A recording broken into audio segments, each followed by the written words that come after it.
תתרכז. יאללה, מה איתך? אני מחזיק, נו.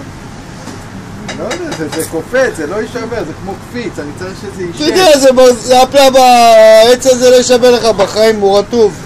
בוא, שים אותו בין שתי הפחים. הנה. זוז רגע. יש לי רעיון, הנה, ככה. הנה, ככה. פה בחיים לא. אז אצל הכיור שלך, בכיור שלך. צריך רבע. הנה. בוא פה, סשה, בוא פה ללוח. רגע. אבל רגע, תעשה את הפוזה של ברוסלי. נו? אל תצחקו. לא צוחק, לא רואים אותי שאני צוחק, אני מצלם. תעשה את הפוזה, אבל תסתכל עלינו.